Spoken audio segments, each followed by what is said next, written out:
युद्धामध्ये लीडर महत्वाचा असतो, जसं एखाद्या कंपनीमध्ये सुद्धा लीडर महत्वाचा असतो.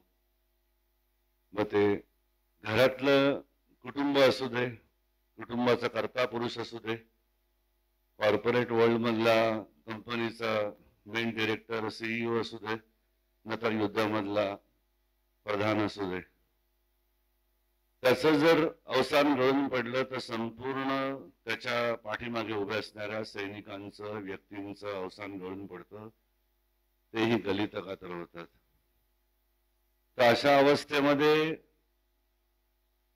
शिरलेल्या अर्जुनाला त्यातून बाहेर काढणं आणि त्याला पुन्हा युद्धाला सज्ज करणं हे कृष्णाच्या पुढे मोठं अवघड प्रसंग होता.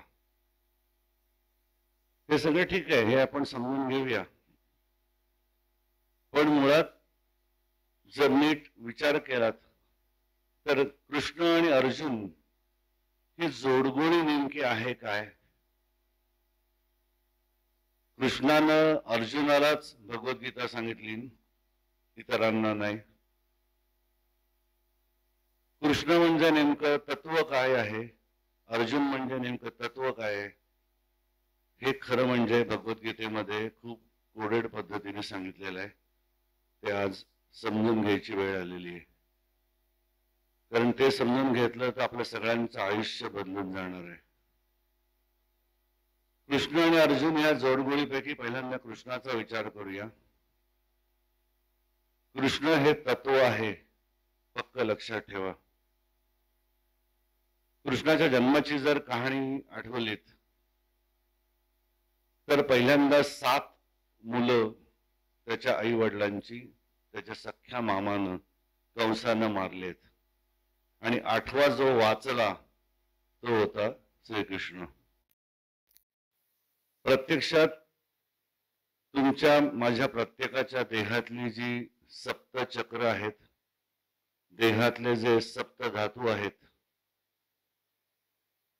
ते एका दृष्टीने पूर्णपणे शुद्ध व्हावे लागतात. म्हणजे त्यांच्यामध्ये दडून बसलेला जो अहंकार आहे हा मरावाच लागतो. हा मेल्यानंतर जो उरतो तो जगतो, तो असतो 8वा, तो असतो श्रीकृष्ण. श्रीकृष्णाचा जन्म हा कारावासात झालाय, तुरुंगात झालाय.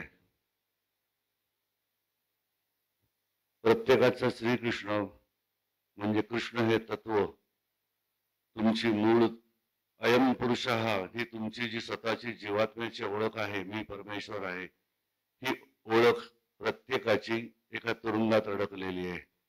7 धातूंनी बनलेल्या देहाच्या आतमध्ये, 7 धातूंनी बनलेल्या देहाच्या कारावासात, तुरुंगाच्या आत श्रीकृष्ण अडकलेला आहे.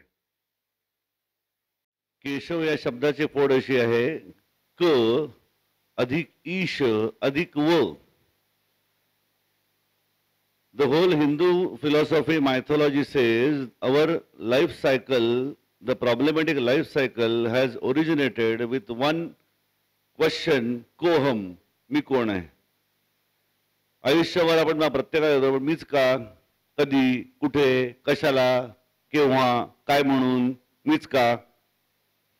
संपूर्ण आपलं आयुष्य हे क मधनं निर्माण होत असेल तर त्या क ज्याच्या अंडर आहे, त्याचा जो बॉस आहे, त्याच्याकडे त्याचे उत्तर असणार ना. म्हणून ह्या क चा जो ईश आहे तो कोण आहे, व म्हणजे वरुण तत्व, म्हणजे विष्णू तत्व, म्हणजे श्रीकृष्ण.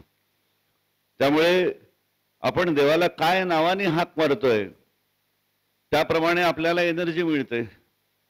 इलेक्ट्रिसिटी इलेक्ट्रिसिटीच आहे. ट्यूबलाईट मध्ये असेल तर पांढरा लाईट देईल, पिवळ्या बल्ब मध्ये असेल तर पिवळा लाईट देईल. तीच कम्प्युटरला जोडली तर कम्प्युटर चालू होईल, टीव्हीला जोडली तर टीव्हीचा स्क्रीन चालू होईल, पंख्याला जोडली तर पंखा चालू होईल. So the manifestation will differ as per your requirements. त्यामुळे इथं रिक्वायरमेंट काय आहे, मुळापासूनच प्रॉब्लेम काय आहे हेच अर्जुनाला कळलेलं नाहीये. की आपलं आयुष्य नेमकं जन्म कशाला झालेला आहे, काय करण्यासाठी आपण युद्ध करतोय. ती सिंहासन गादी मिळण्यासाठी युद्ध आहे का. त्यामुळे त्याच्या डोक्यामध्ये प्रचंड विचारांचा गुंता झालेला आहे जो सामान्य माणसाच्या आयुष्यात आहे. मगाशी बोलता बोलता एक गोष्ट सांगायची राहिली. जी तुमची साधना असते ती साधना पृथ्वी तत्वापासून चालू होते. मग ते शुद्ध झाल्यानंतर आपतत्व येतं. ते शुद्ध झालं की तेज तत्व येतं. ते शुद्ध झालं की वायू तत्व येतं. वायू तत्व म्हणजे तुमचं नाक. जोपर्यंत वसुदेवाच्या नाकापर्यंत पाणी आलं नाही तोपर्यंत त्याच्या डोक्यावर असलेल्या श्रीकृष्णाच्या पायाचा अंगठा पाण्याला स्पर्श नाही झाला. म्हणजे यमुनेच्या पुरामध्ये म्हणजे आयुष्यामधल्या भवसागरामध्ये आता मी बुडतो, जगतो का मरतो अशी जोपर्यंत वेळ येत नाही तोपर्यंत श्रीकृष्ण नाही भेटणार.